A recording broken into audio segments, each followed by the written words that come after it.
Hello welcome guys, कैसे हो आप सब। मैं आपका दोस्त मयंक और आप देख रहे हैं नॉलेज विद फन। तो आज हम देखने वाले हैं लेमार्कवाद देखने वाले हैं। ये आपका बहुत मोस्ट इंपोर्टेंट क्वेश्चन वाला है, BSc वाले के लिए और 12th वाले के लिए भी। यह क्वेश्चन आपका 12th के लिए भी रहेगा और आपका 11th क्लास के लिए भी रहेगा, 12th के लिए भी रहेगा और BSc सेकेंड ईयर के लिए भी बहुत मोस्ट इंपोर्टेंट क्वेश्चन होने वाला है।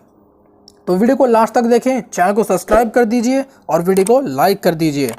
मैंने 2020 का बॉटनी का पेपर है उसके मोस्ट क्वेश्चन भी दिए हैं, तो डिस्क्रिप्शन में लिंक मिल जाएगा, वहां से आप वे क्वेश्चन याद कर सकते हो और पेपर में बहुत अच्छे नंबर ला सकते हो। चलो तो हम स्टार्ट करते हैं लेमार्कवाद।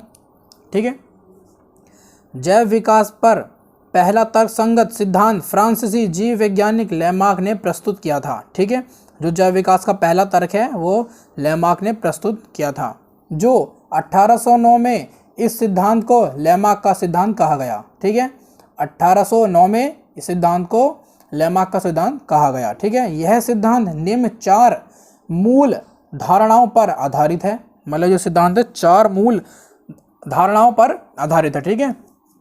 आगे देख लेते हैं। उसके बाद आपको हेडिंग डाल देनी है, टेंडेंसी टू इंक्रीज साइज। ठीक है। रज्जों का साइज बढ़ना। ठीक है। जैव विकास में शरीर व अंगों में बराबर बड़ा होने की प्रकृति होती है। मतलब जो जैव विकास है उसमें शरीर में अंगों की बराबर मतलब बढ़ने की बराबर प्रकृति होती है। उसके बाद रहेगा आपका डायरेक्ट इफेक्ट ऑफ इन्वायरमेंट। ठीक है। इन्वायरमेंट का सीधा प्रभाव। ठीक है। जीव के जीवन रीतियों, आचरण व स्वभाव आदि पर वातावरणीय परिवर्तन का सीधा प्रभाव पड़ता है। मतलब जो जीव होते हैं उन पर, उनकी रीतियों पर, स्वभाव पर वातावरण का सीधा प्रभाव पड़ता है। जैसे कि कोई ठंडे में रहता है, कोई गर्म में रहता है। जब कोई ठंडा मौसम होता है तो उस पर प्रभाव पड़ता है, मनुष्य पर प्रभाव पड़ता है, जीव पर प्रभाव पड़ता है। ठीक है।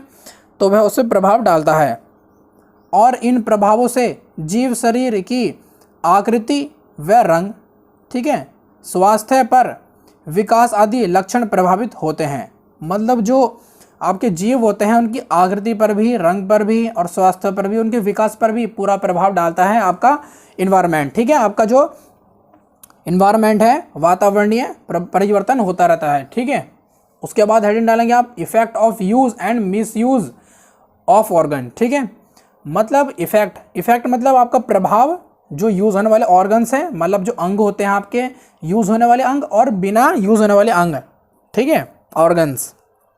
वातावरणीय परिवर्तनों के कारण जीवों में विभिन्न अंगों का उपयोग घटता बढ़ता रहता है। मतलब जैसे कि ऑर्गन्स होते हैं, जैसे कि हमारे हाथ हैं, हमारे हाथ जो होते हैं बहुत यूज़फुल हैं, हम सारा काम हाथों से करते हैं। ठीक है। अब जैसे मुर्गी होती है, मुर्गा होता है, उनके जो पंख होते हैं वो ज़्यादा यूज़फुल नहीं होता है क्योंकि मुर्गे उड़ते नहीं हैं, वो ज़्यादा चलते हैं। ठीक है। तो वो मिस यूज़ हो गए, उनके मिस यूज़ ऑर्गन होते हैं ना। ठीक है। अधिक उपयोग में आने वाले अंगों का विकास अधिक और कम उपयोग होने वाले, ठीक है, कम उपयोग में आने वाले अंगों का विकास कम होने लगता है। ठीक है। मतलब जो ज़्यादा यूज़ होते थे ऑर्गन्स, जो ज़्यादा अंग यूज़ होते थे जानवरों के, जीवों के, तो वो तो बढ़ते गए और जिनका जो मतलब मिस यूज़ होते थे, जो ज़्यादा यूज़ नहीं कर पाते थे, उनके लिए यूज़फुल नहीं होते थे, उनका वृद्धि उनकी बहुत कम होने लगी। ठीक है। उसके बाद आगे बढ़ते हैं।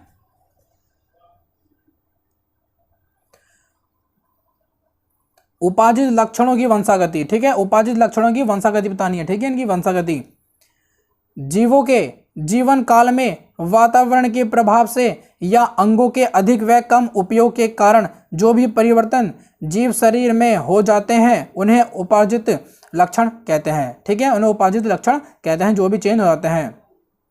ये उपाजित लक्षण वंशागत होते हैं। ठीक है। जो ये लक्षण होते हैं ये वंशागत होते हैं। ठीक है।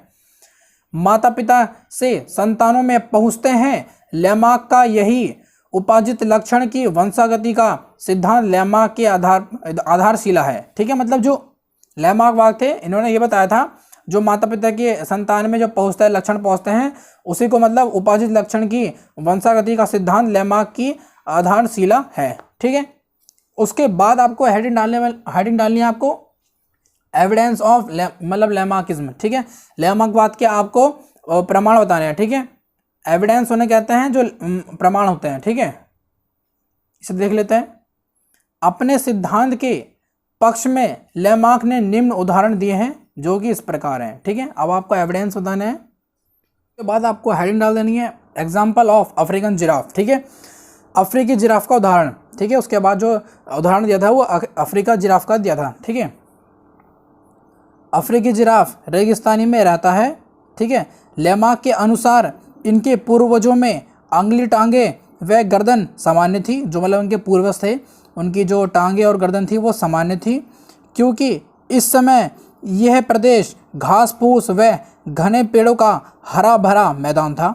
मतलब जो वहाँ का मैदान था जहाँ पर वो रहते थे जिराफ, वहाँ पर हरा भरा था, उनके खाने के लिए पूरा इंतजाम था। ठीक है, बाद में इस प्रदेश की जलवायु बदली, उसके बाद उसकी जलवायु बदली, जिससे घास फूस व छोटे पौधों की कमी हो गई। ठीक है, उसके बाद जो है घास फूस की, उनके खाने की कमी होती गई तथा अधिक ऊंचाई वाले पेड़ ही शेष बचे।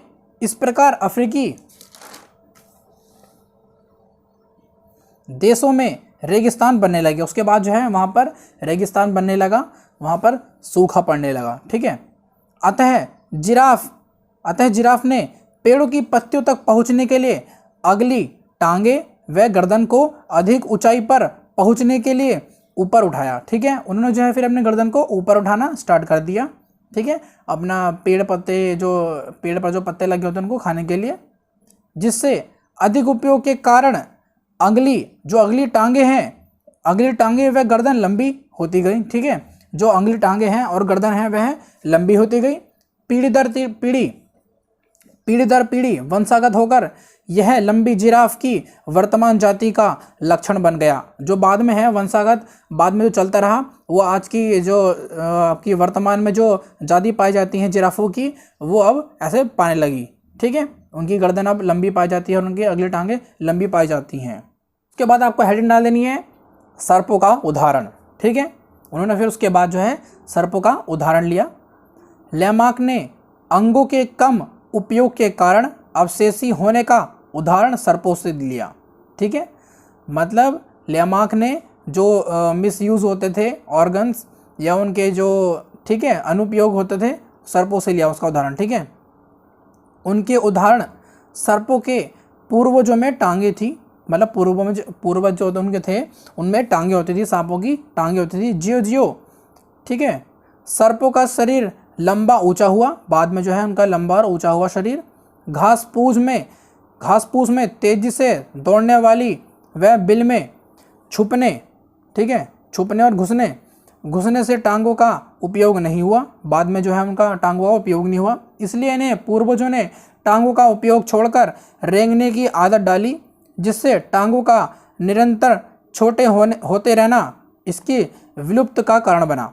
मतलब उसके बाद जो है जो मतलब सांप थे वो पहले टांगों चलते थे, जिससे वह बिल में घुस नहीं पाते थे। ठीक है, फिर उसके बाद क्या हुआ, उनके जो पूर्वज थे उन्होंने अपनी टांगों का यूज़ करना बिल्कुल छोड़ दिया, वह घासों में रेंगने चलने, ठीक है, रेंगते हुए चलने लगे। तो उसके बाद जो है उसकी विलुप्ति का कारण वही हुआ, वह विलुप्त हो गए। जो उनके पैर होते थे वे विलुप्त हो गए। उसके बाद जो सांप है वो ऐसे रेंग कर चलने लगे। अनेक वैज्ञानिक ने लेमार्क की तीव्र आलोचना की। इनमें सबसे प्रमुख जर्मन वैज्ञानिक वीज़मैक थे। इन्होंने पीढ़ियों तक नवजात चूहों की पूंछ काटी। ठीक है, ये काटी लिखा है यहाँ पर, पूंछ काटी, फिर भी नई संतानों में पूंछ का समाप्त होना तो दूर उनकी लंबाई तक घटी नहीं। ठीक है, मतलब जो वैज्ञानिक थे इन्होंने चूहों की पूंछें काटी और उनकी जो बाद में उनकी जो संतान हुई उनकी पूंछ तो समाप्त हुई नहीं बिल्कुल, मतलब उनकी पूंछ काट दी थी पहलों की, उनके माँ बापों की, पर उनकी जो उनकी संतान हुई उनकी पूंछ तो कटी हुई नहीं निकली, उनकी लंबाई भी बिल्कुल कम नहीं हुई। ठीक है, इस प्रकार वे कई प्रकार के अन्य उदाहरण प्रस्तुत किए जिनमें लेमार्क की पुष्टि नहीं हुई। लेमार्कवाद की आलोचना करते हुए इन्होंने निम्न सिद्धांत प्रतिपादित किए। ठीक है, इसमें जो था आपका ये लेमार्क जो आलोचना है जो वैज्ञानिक है वीज़मैक थे। ठीक है, इन्होंने चूहों की जो है पूंछ काटी, जब उनकी संतान हुई तो उनमें पूंछ पाई गई। ठीक है, उनमें कोई लंबाई, पूंछ की लंबाई भी कम नहीं हुई और ना ही पूंछ नष्ट हुई। ठीक है, तो उनकी यही आलोचना थी, उसके बारे में हुआ। आपका ये क्वेश्चन पूरा हो चुका है। अब आप इसके स्क्रीनशॉट ले लीजिए।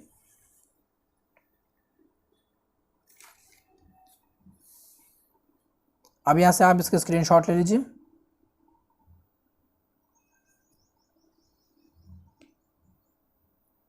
यहां से स्क्रीनशॉट ले लीजिए।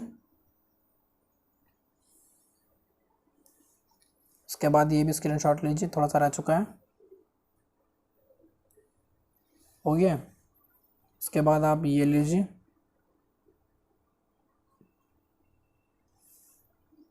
अब यहाँ से स्क्रीनशॉट ले लीजिए। अब आप इसे आराम से नोट कर सकते हो, बहुत इजी लैंग्वेज है ये।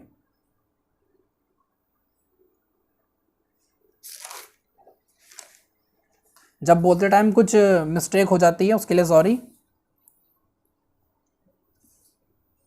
क्योंकि जब मैं वीडियो बनाता हूँ तो मुझे कॉपी में भी देखना होता है और फ़ोन में भी देखना होता है कि मेरी कॉपी ऐसे कवर हो भी पा रही है, नहीं हो पा रही है। ठीक है, आप स्क्रीनशॉट ले लीजिए।